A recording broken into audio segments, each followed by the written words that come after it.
Hi there, Penny Maple, HorrorfulLife.com, and I'm sitting here with Mr. John Carl Buechler at ShockaCon 2014. ShockaCon. Mr. Buechler, did you enjoy your weekend with us? I enjoyed my weekend immensely. Thank you very much. Now, I know that you have a project this year that you're working on, and that is... Well, actually, I'm finishing one movie called Wizard Dream, starring Malcolm McDowell and Ernie Hudson. And we are starting prep on a brand new film shortly. It is called John Carl Buechler's Frankenstein. And Kane Hodder will play the creature. Oh, Mr. Hodder. I'm a big fan of him.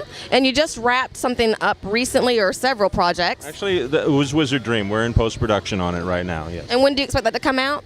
It's going to be coming out the summer of 2015.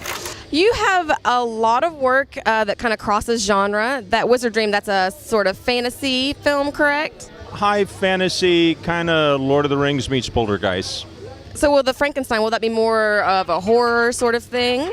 It's a straightforward horror film. It is truly an adaptation of the original book by Mary Wollstonecraft Shelley, but it is a contemporary version of it, and it moves very fast, and it's scary. So it's set in the modern day in America? Yes, ma'am. Absolutely. What do you think people have been most excited about when they stop by your table? There's sort of a lot of double takes because I have a lot of hyphenates in my credential list, I suppose. Yes. I've made a lot of movies. I write, I produce, I direct, made a lot of special effects for a lot of films, and I've created a lot of icons. And you've also acted as well. I have acted. I am Jack Cracker from the Hatchet movies. Hatchet, yes. And I love your little cameo in Friday the 13th 7. Ah, yes. I pick up the broken Jason mask as the fireman. Yes, that is I. Is that your favorite Friday the 13th film? Without doubt. Yes, it is. Absolutely. Yes. What's your second favorite? Actually, you know, it's a tie between the first one and Part 6, Tom McLaughlin's Freddy, Jason Lives sort of thing. How do you feel about Freddy versus Jason? I think they should have cast Kane as Jason. I think it suffered because the personality behind the character was not there. Yeah, I think a lot of people sort of see that and Michael Myers as well, as sort of a flat character, and I disagree. I feel so much behind that stoicism myself. And when you went into making yours, you know, how did you feel about the character, what you wanted to develop with your image? Well, I think certainly from purely a superficial point of view, I tried to remain true to everything that has gone before. My Jason had every scar, gash, whack, missing eye, busted mouth that had been shown in the previous movies.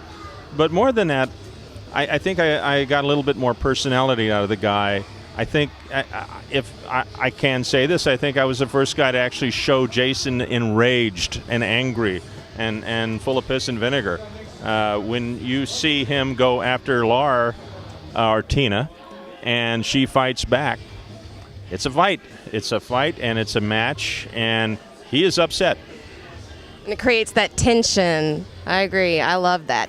Let's take it back a little farther. A lot of people are big fans of things like Cellar Dweller. Love Cellar Dweller. You want to talk about that? Cellar Dweller was a fun movie to do. We shot in Rome at the Dino De Laurentiis studio. It was a film that it was an homage to the old comics, pre-code comics about like the EC comics. Yes. It was essentially a comic book coming to life, and people dying by a gruesome monster. What are you most proud of in your whole career? You think it's Troll? You know, I know it's hard to pick your babies, and you've got so many irons in the fire. I am so fickle when it comes to my movies. I have a tendency to love whatever movie I'm working on at the moment.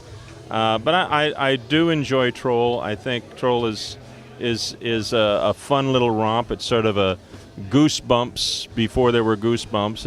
It's a horror film that kids can take their parents to. And I think it kind of, it certainly has created a genre of films. I don't know if you recall, but the little boy's name was what? Harry Potter Jr. Harry Potter Jr. And what was the story about? A little boy who entered a parallel world of wizards, witches, fantasy, and he learns witchcraft from the witch who lives upstairs, and he has to fight an ancient troll wizard who's come back to take over the world. And the finale is where he has to fight a giant troll to save a little girl. It sounds awfully familiar. Yeah, I just can't place where else I've heard a story like that. It certainly came out in 1986. 10 years before that other one. The other one that I can't quite place. Yes, yes. Mr. Buechler, Yes. you have been a charming guest this weekend. It's been a pleasure to meet you. Well, thank you so much. I've been charmed. What can I tell you?